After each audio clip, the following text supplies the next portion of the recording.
Hello, this is Confusing. Welcome back to another review on the Teenage Mutant Ninja Turtles, the Tales of the TMNT, Volume 2, Issue number 7, The Darkness Weaves.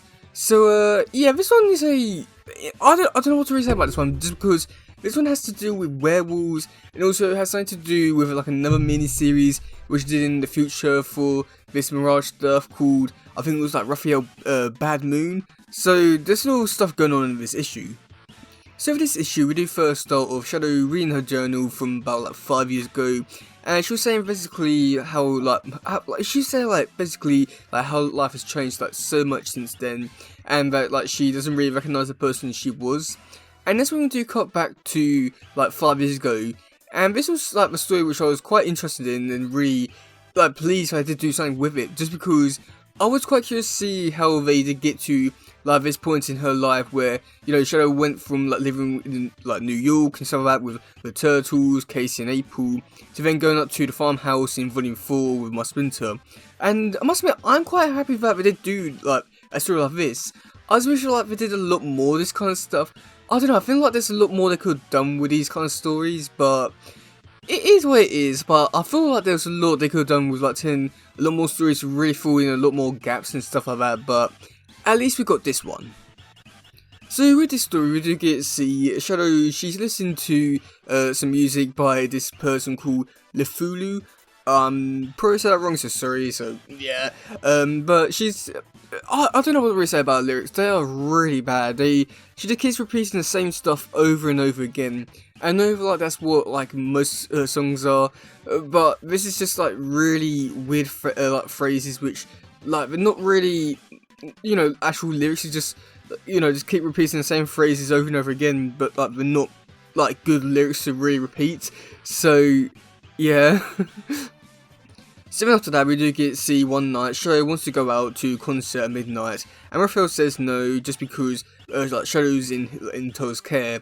So that's when Shadow comes up with a sneaky plan by like using the old trick of, you know, making out as if like someone's in the bed and all that.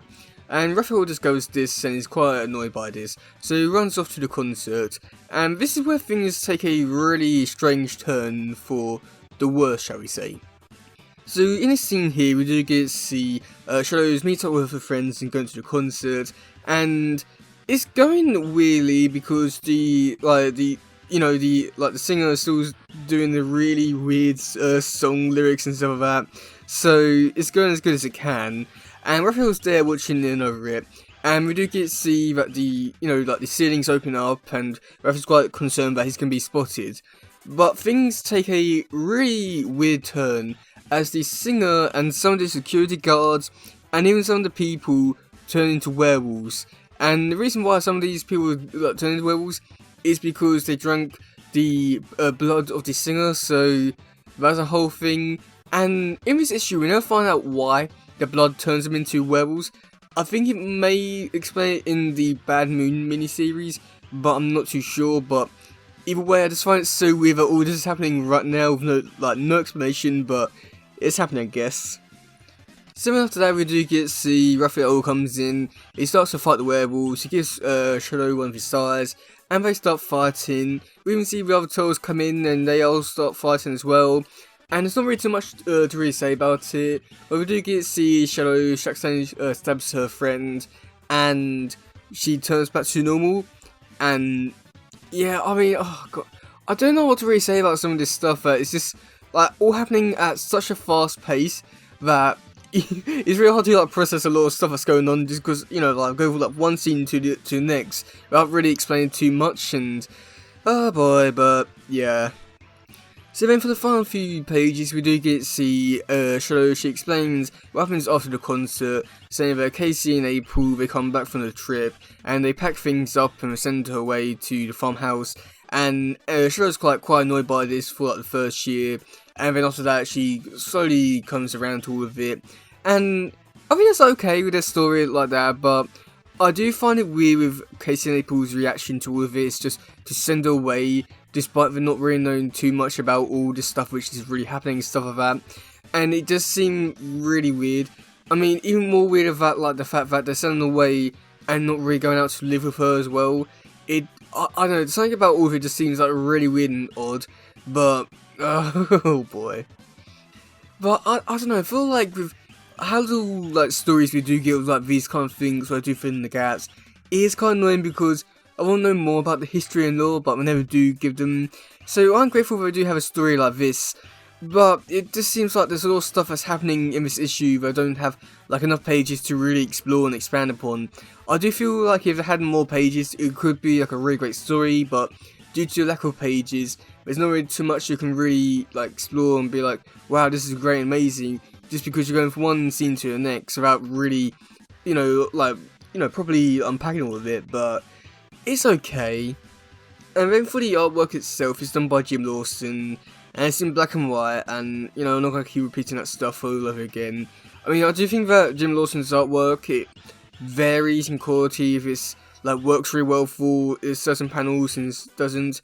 And I think for, the majority of it, because it's Jim Lawson's artwork, it does work well enough. Whereas at the same time, I do feel like there's some scenes in here which just okay, yeah, maybe Jim Lawson's not the best for this. But overall, I think the artwork was decent enough, I want to say. So there was some trivia for this issue. So the trivia is, among shadows belongs on the front piece are posters of a Mon copy and the black keys, a bust of Hellboy, a shuriken nailed to the wall and a pair of boxing gloves, a hanging nunchaku, and a Hello Kitty's calendar and a doll, a can of Coca-Cola, a Walkman with headphones attached, a Buds Maru notebook, and a fluffy Bodkin plush, and also a plush Torto on one of the final pages. Which, okay, yeah, I mean, some of that stuff, guess kind of little reference, but I think they really are trying to push you for what really qualifies as trivia and stuff like that, but again, they're trying, I guess. But yeah, I mean, overall, this whole issue, I enjoy a lot of this issue, but I feel like, again, with what I'm going to keep repeating over and over again, is the fact that I do feel like there were scenes which I do feel like went a bit too fast, and I think had they more pages to really explore and expand them, it would have worked better. And I think that's the most annoying part about it, is the fact that I want more of it, and I do feel like there are some bits in this issue which just really confusing, just so they did that. I mean, especially near the end with Casey and April to send the shadow away, but it is what it is, I guess. Yeah. Let me know in the comment section below what you think about this issue. Do you like it? Do you not? Do you think Casey and April are right about what it did? But yeah. That's it for today, guys. If you please share, let's just grab that stuff. Goodbye, yo, and bye.